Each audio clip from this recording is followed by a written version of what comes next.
你是不是也觉得很奇怪？明明自己工作超拼，能力超强，绩效每年都拿最高分，但不知道为什么每次升官加薪，好像都轮不到你。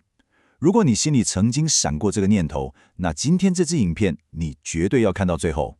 Hello， 各位好，我是 Revision Lab 修整所的阿修，欢迎来到我的频道。如果你是第一次看我们影片，记得先点击下方订阅按钮，再打开旁边小铃铛，这样每次有新影片，你都会第一时间收到通知。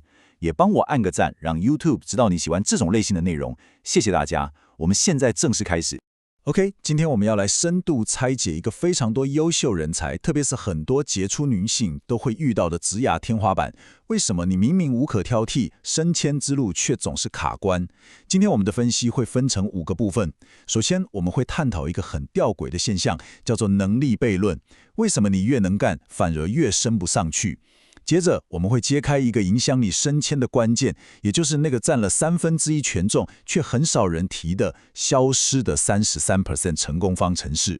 再来，我们会深入分析为什么这么重要的游戏规则，过去却从来没有人告诉你，这背后其实有系统性的原因。第四，也是最重要的，我们会提供一套超具体的行动方案，让你知道明天回办公室可以马上开始做什么。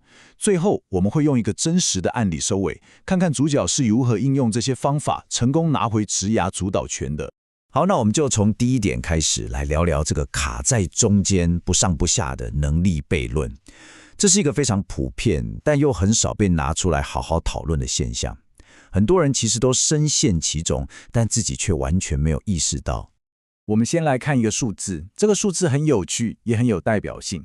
在大部分的企业里面，女性在中阶主管跟专业职位的占比达到了50%，一半呢。你仔细想想，这代表什么？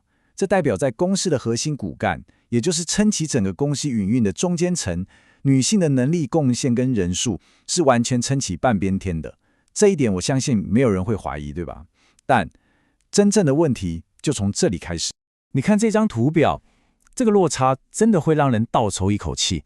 在中阶主管层级，女性占了50%，但一到金字塔顶端的最高领导层，这个比例瞬间就崩跌到甚至不到17%。这中间发生了什么事？这就像一个漏斗，上面很大，但下面突然变成一个针孔。这个巨大的断层就引出了我们今天要探讨的核心问题：为什么有这么多能力超强的女性，她们明明都已经证明了自己，却最终 mired in the middle， 也就是深陷在中间层的职涯流沙里，再也上不去了？这到底是个人问题，还是系统出了什么差错？为了让大家更有感觉，我们来看一个真实的案例。主角我们暂时称她为 Tanya。Tanya 的履历简直就是模范员工的教科书。她是一家财新500强企业的副总裁 VP， 听起来已经很厉害了，对吧？而且她真的做了所有我们想象得到，所有职涯专家会建议你做的事。她很努力地提升自己的自信和果断力。老板给她的绩效评估年年都是最顶尖的 exceeds expectations。她的360度回馈也超完美。所有跟他合作过的同事、下属都非常喜欢他，觉得他是一个很棒的领导者。公司内部开的所有管理领导课程，他一堂都没错过。他甚至还有一个公司高层当他的职涯导师，定期给他指导。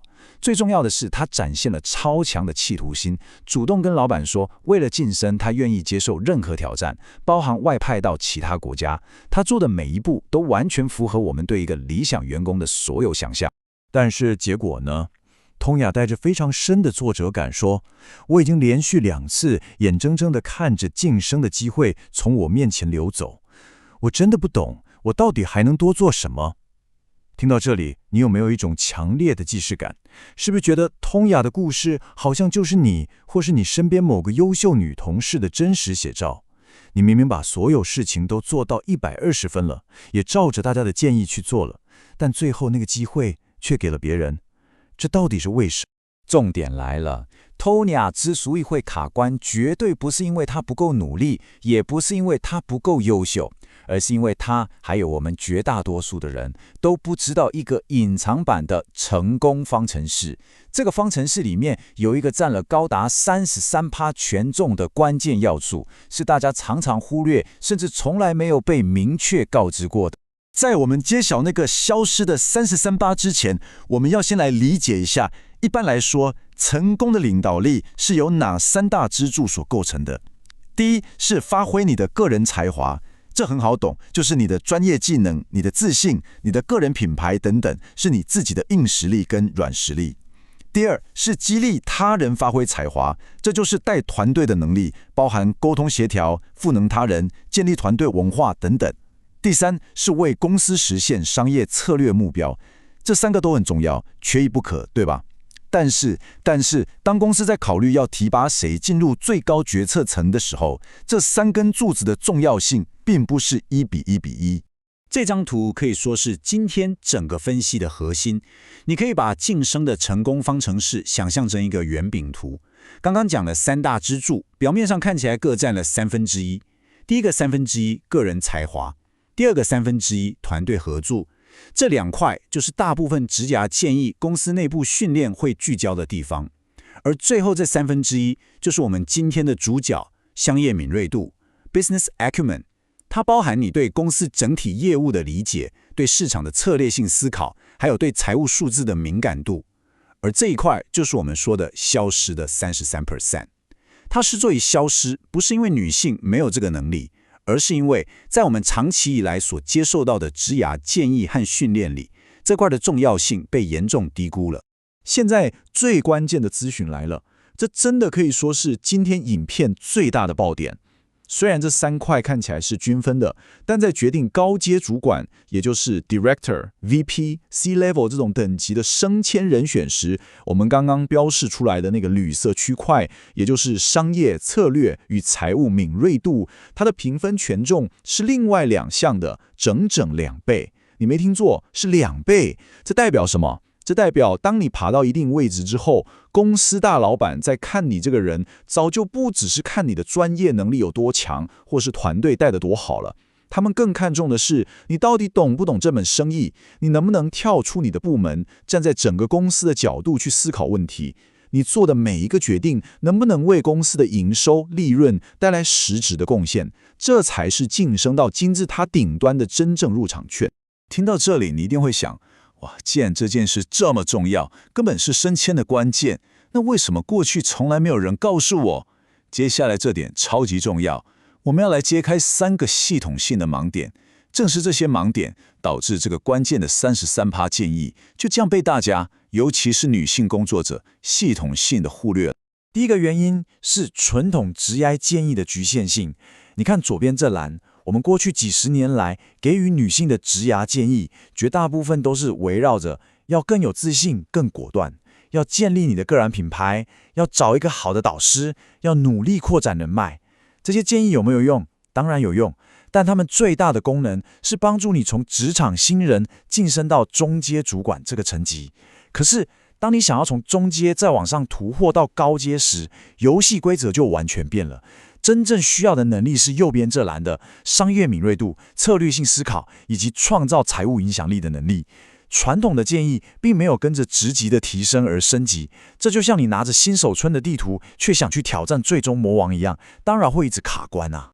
第二个原因来自于公司绩效制度的误导。你还记得吗？ Tanya 说她的绩效评估和团队回馈都非常好，这就很奇怪了。照理说，公司的制度应该要能引导他往对的方向发展才对。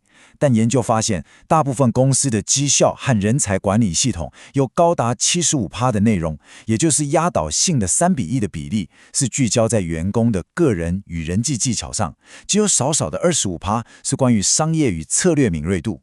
这等于是公司自己就在传递一个错误的讯号，它不断的在你的绩效评核表上强调你人际关系好不好，团队带得好不好，让你误以为只有把人和事管好就够了，却很少在制度上真正去评量和奖励那些晋升到高层最关键的商业思维。第3个原因也是最隐蔽、最难察觉的，叫做导师制度中的无意识偏见。Tonya 不是有导师吗？为什么没有用？我们来看一个高阶主管的真实分享，这段话真的非常非常发人深省。他说，他去年同时指导了2位他非常看好的潜力新秀，一男一女。当被问到他如何指导他们时，他是这么说的：我帮助那位女性建立她的自信心。然后他停顿了一下，接着说，而我帮助那位男性去了解公司的业务。他自己讲完之后才突然惊觉，天哪！他对待这2个人的方式竟然有着天壤之别，但他自己过去完全没有意识到。这就揭示了一个非常残酷的现实：在指导后进时，我们不论男女，常常会不自觉地陷入性别的刻板印象。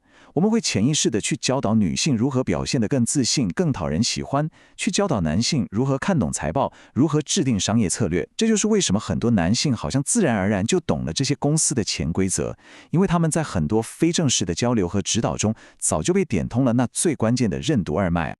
OK， 分析完问题的根源，那到底该怎么做？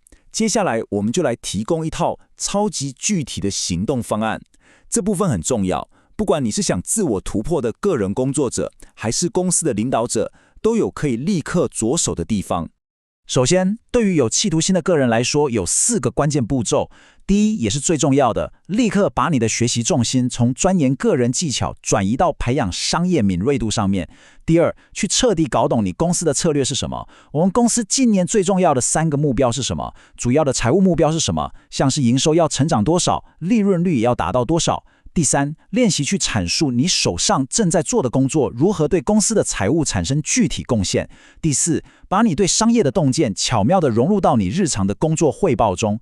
我举个例子，有个生技公司的年轻科学家，他听懂这个道理后，就在一次专案进度报告中，除了报告实验数据，还特别加上1页投影片，分析这个专案如果成功，潜在的财务影响力是多少。结果当场获得所有高层主管的赞赏。又或者你是位行销经理，在报告活动成效时，除了提到触及人数和互动率，你更要进一步分析这次活动为公司带来多少销售线索，预估的转换率和营收贡献是多少钱。你做的还是同样的事，但你沟通的格局和高度就完全不同了。你可能会觉得要搞懂全公司的策略也太难了吧？但你看这个数据，根据一份调查，有高达63%的公司其实都缺乏有效的策略整合。这代表什么？这代表在大部分公司内部，员工跟高层的目标其实是脱钩的。很多人都只是埋头做自己的事，这对你来说其实是一个巨大的机会。当所有人都还在低头看着自己的 KPI 时，如果你是那个能够抬起头，看懂公司大方向，并且把自己的工作和公司策略连接起来的人，你就会瞬间脱颖而出，成为老板眼中不可或缺的策略型人才。当然啦，这个责任不能只落在个人身上，对吧？公司和领导者也必须采取行动。首先，董事会在讨论接班人计划时，应该要期待看到符合中阶主管性别比例的候选人名单。如果中阶主管有50%是女性，那高阶主管的候选人名单也应该要有接近的比例。再来 ，CEO， 当你听到有人说某位女性候选人虽然很优秀，但缺乏商业经验时，你不该只是接受这个结论，而是要反问 ：OK， 那接下来我们该怎么做才能帮助她补足这块经验？再来，人资部门必须重新检视公司的训练和绩效评估系统，确保那消失的33%有被适当的强调和评量。最后，所有中高阶主管都应该时时检视自己在指导部署时，是不是也存在着前面提到的那种无意识偏见。讲了这么多个理论和方法，我们最后还是要回到通雅的故事。他后来到底怎么样了呢？我们继续看下去。在了解了消失的33% 这个概念之后，Tanya恍然大悟，他开始疯狂地补足他在商业策略和财务方面的知识。他跑去上了公司开给高阶主管的财报课，主动找财务长请教，每天下班后花时间研究产业报告。就在2个月前，他获得一个新职位的面试机会。在面试过程中，面试官果然花了大量的时间，深入地探寻他对公司整体业务的理解，以及他对整个产业未来发展的策略性观点。而这一次 ，Tanya 完全准备好了。结果就是Tanya成功了。他非常开心地回报说：“我得到那个新职位了，现在直接向公司的资讯长 CIO 汇报。”他的故事完美地证明了，当你把力气花在对的地方，突破是绝对可能发生的。他不是靠着加倍努力，不是靠着一天工作16个小时，而是靠着改变努力的方向，成功地敲碎了那片看似坚不可摧的职涯天花板。通也找到了他那消失的33%，并且补上了。那回过头来，我想问问正在看影片的你，在你的职业发展中，你那消失的33%又会是什么呢？是商业敏锐度，是策略思考能力，还是其他的什么关键技能？这是一个值得你好好思考的问题。好，总结一下今天的重点。我们发现很多优秀人才卡在中阶主管，并不是能力不足，而是忽略了晋升高层最关键的那个权重被加倍计算的商业策略与财务敏锐度，这就是我们所说的消逝的33%。而这个盲点的产生，源自于传统职涯建议的局限、公司绩效制度的误导，以及导师制度中普遍存在的无意识偏见。要突破这个困境，个人必须主动把学习重心转移到商业知识上，并且练习将自己的工作与公司策略连结。同时，公司也需要从制度和文化层面做出系统性的改变，才能真正打造一个公平的晋升环境。记住，职涯就像一场马拉松，埋头苦跑很重要，但更重要的是，你要时时抬头，确认自己跑在正确的赛道上。